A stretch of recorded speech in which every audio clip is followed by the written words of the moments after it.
Across the country, legislative changes are unfolding faster than many of us can track. While everyone's eyes are locked on ammo stockpiles and gun shelves, something more subtle, but just as serious, is happening in the background. It's not just ammunition that's being targeted anymore. It's the tools, parts, and accessories that define responsible firearm ownership.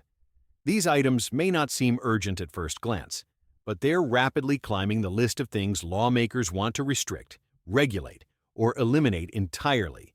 This isn't about scaremongering. It's about staying prepared. We're witnessing a strategic effort to chip away at what remains of our gun rights, one accessory at a time. And when the bans hit, not if, but when, these essentials will be gone from legal circulation. This guide is your heads up. We're going over 10 must-have items that every gun owner should consider securing now. These are tools of safety, freedom, and self-reliance, and they're vanishing fast. Don't be the one left behind when the rules change and access disappears. Let's get into it. At the heart of any firearm lies the frame or receiver, components often overlooked until they're regulated out of existence. These unfinished parts, once easily available and legally owned, have now been redefined in many jurisdictions as actual firearms. The implications are serious. These parts allow firearm owners to build custom setups for sport, self-defense, or just the satisfaction of creating something tailored to their needs.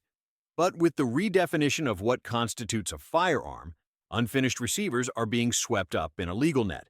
They now require serial numbers, background checks, and, in many cases, government approval just to own.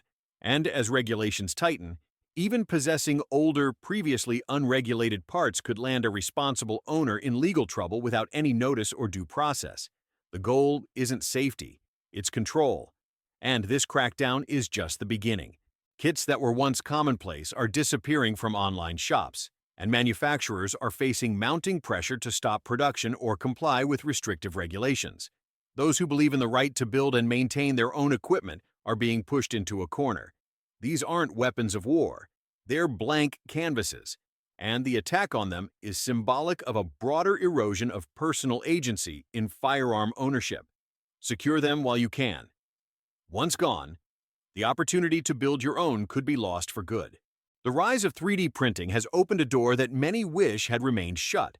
With a modest investment in equipment and materials, firearm owners have been able to craft customized components that meet their exact specifications. But innovation, it seems, comes with a target on its back. 3D printed firearm parts are now being vilified by lawmakers across the country, not because they've caused widespread issues, but because they represent independence. They bypass traditional markets, remove middlemen, and empower individuals to learn, build, and improve their setups with minimal external influence. States have already begun banning the possession or production of 3D printed firearm components, regardless of intent. And there are signs that federal restrictions are in development. The justification hinges on traceability and control, not on any proven threat. In fact, countless hobbyists have used 3D printing to build lawful parts for historical reproductions or personal customization, with no intent of violating laws. This isn't about stopping crime. It's about stopping capability. The tools of innovation are being painted as tools of danger. And once that narrative takes hold, bans become inevitable. If you're curious, capable, or simply believe in the right to tinker and explore, now is the time to download those files, secure your materials, and prepare your workshop. The next frontier of restriction is digital, and they're coming for your printer. Pistol braces revolutionized how compact firearms are handled, especially for those seeking better control and accuracy. Originally developed to help disabled shooters, these accessories quickly gained popularity across all kinds of users, and that popularity has made them a prime target for restrictions. Opponents argue that braces turn pistols into short-barreled rifles, an SBR in disguise. This has led to sweeping changes and proposals, with agencies moving to classify brace-equipped pistols under the same regulations as NFA items. That means background checks, registration, tax stamps, and long processing times. This isn't a theoretical threat. Some jurisdictions have already outlawed their use entirely. This has left many well-meaning owners confused and fearful of becoming accidental criminals simply by taking their gear to a public range. Federal action is ramping up, with millions of responsible gun owners caught in a legal gray area. Pistol braces are tools of accessibility. They offer safety, comfort, and control, yet they're treated as loopholes. That logic is flawed. Banning braces does nothing to stop misuse and only punishes lawful owners. The window to get one legally is closing.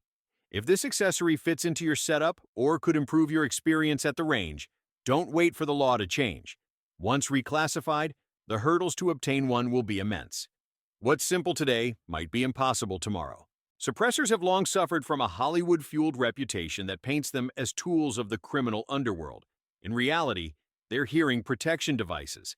Anyone who's spent serious time at a range knows the damage unmitigated gunfire can do to hearing, even with plugs or earmuffs. A suppressor doesn't make a firearm silent, it just brings the sound level down to something less damaging. Yet despite their safety benefits, suppressors remain among the most regulated items in the firearm world. Ironically, countries with far stricter gun laws often have looser suppressor regulations because they view them as essential safety equipment, and those regulations are only increasing. Some states have banned them entirely, others impose lengthy approval processes and costly tax stamps. There's even talk of raising the existing $200 tax to $300, alongside proposals to extend waiting periods even further. The average wait to legally obtain a suppressor already exceeds 8 months, and there's little momentum toward making the process easier. For anyone who values their hearing, their privacy, or just wants to own a safer setup, this is the time to act. Suppressors are legal, but the writing on the wall says that may not last. Once new laws kick in, the red tape may be insurmountable for many. Act now, while the process is tedious but possible. Short-barreled rifles offer unmatched maneuverability, especially in confined spaces. Whether for home defense or vehicle carry, these configurations allow you to retain stopping power without the bulk. But lawmakers see them differently. Due to their compact size, short barrels are often lumped in with concealable weapons. As a result, they're heavily restricted under the NFA. To legally own one, you must go through an exhaustive process: fingerprints, registration, tax stamps, and months of waiting. But that hasn't stopped some states from banning them outright, skipping the federal process altogether. What's worse, the options for legally configuring these firearms are being narrowed. Pistol braces, once a workaround, are under attack, and with that option disappearing, enthusiasts may soon have no legal way to achieve compact performance without going through the burdensome NFA process. Adjustable barrels and modular platforms are also being scrutinized, leaving fewer legal paths forward. In many cases, owning or modifying a short-barreled setup could become a felony overnight, not because the item changed, but because the law did. This uncertainty is pushing many gun owners to act while they still can. If compact, effective defense is part of your plan, now is your chance to build or register legally. Once bans are locked in, these tools may be gone for good. It's not just about firepower, it's about having the right tool when it matters most. Speed, precision, and control.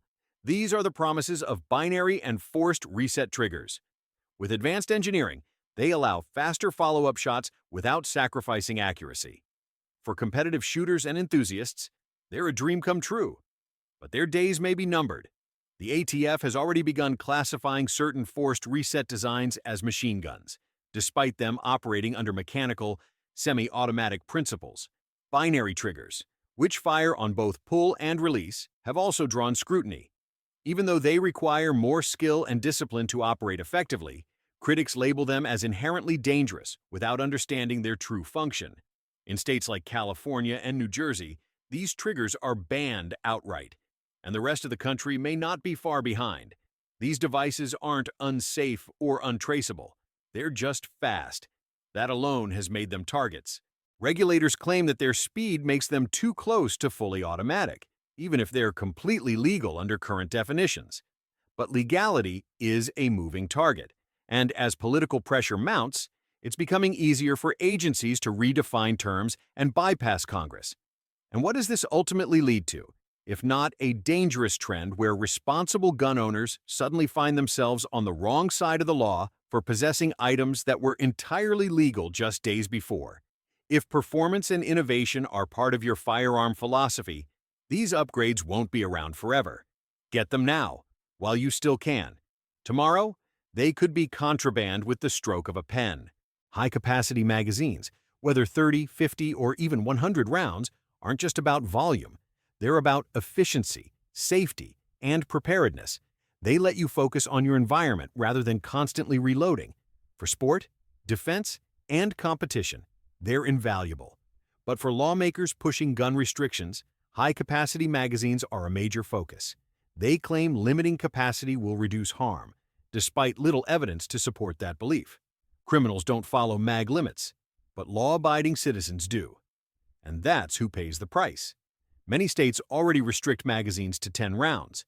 But in emergency situations, whether self-defense or natural disasters, reduced capacity could mean the difference between control and vulnerability. Some counties have passed their own bans even when the state hasn't. These laws are spreading, with federal proposals gaining traction. If a nationwide ban is passed, these magazines will become hard to find and expensive, even on second-hand markets. Worse, ownership could become a crime in some jurisdictions. It's not just about how many rounds you carry, it's about having choices, about trusting citizens with responsibility instead of restricting them into vulnerability. If you rely on your setup to work when you need it most, don't let politics dictate your magazine size.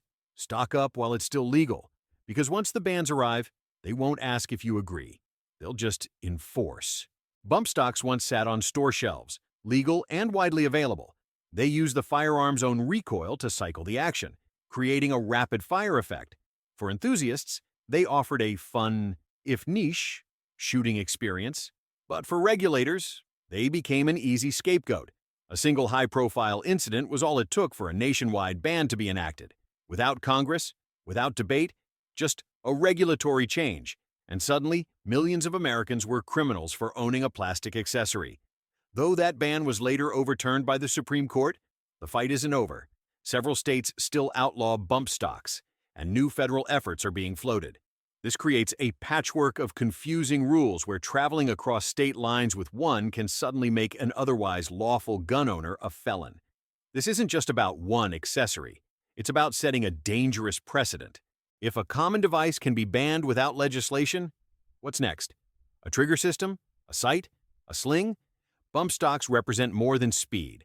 They represent overreach, and their uncertain legal status makes them both a cautionary tale and a pressing concern. If you've considered owning one or already do, understand the legal landscape is shifting constantly. Be informed and be prepared. These accessories may be legal today and banned again tomorrow. Freedom to modify, repair, and build your own firearm is core to American firearm culture. But even the tools used to do that, simple jigs, files, and presses, are now drawing legal fire. Why? Because lawmakers are targeting intent. If a tool could be used to build a firearm, they argue, then it should be treated as a regulated item. This logic is being applied to jigs used for milling 80% lowers, tooling for custom frames, and even certain drill bits. It's an effort not to stop crime, but to stop DIY culture in its tracks. Already, online retailers have stopped shipping certain toolkits. Some states require licenses just to possess them. This makes little sense when compared to other mechanical hobbies. No one asks a car mechanic for a license to own a wrench set. And prosecutions have begun for those accused of possessing unregistered manufacturing tools. This crackdown doesn't just hurt hobbyists. It discourages innovation, craftsmanship, and self-reliance. Firearm owners who used to take pride in maintaining and upgrading their gear are being sidelined. If you believe in the right to maintain your equipment without outsourcing it or relying on supply chains, then tools matter. They're your freedom, disguised in metal and plastic. Secure your tools now. The clock is ticking, and soon, even owning a jig could require permission. A broken spring, a worn firing pin, a cracked extractor. Firearms, like any machine, wear out over time. Spare parts kits are essential for anyone who plans to keep their gear in working order long-term. But now, even these seemingly harmless kits are under threat. Legislators argue that parts kits can be used to build ghost guns or circumvent traceability laws. As a result, complete parts kits are being targeted, especially those for popular platforms like AR-15s or Glocks.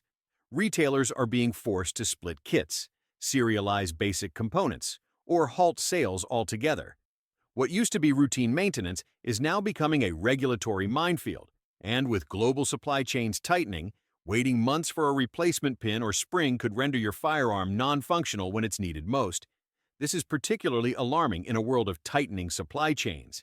If something breaks and you can't buy the part anymore, your firearm becomes a paperweight. Owning parts now means staying operational when access disappears. Smart owners don't wait for bans to prepare. They stock up on springs, bolts, pins, and plates while they're available. It's not paranoia, it's planning. A parts kit isn't just a box of metal, it's peace of mind.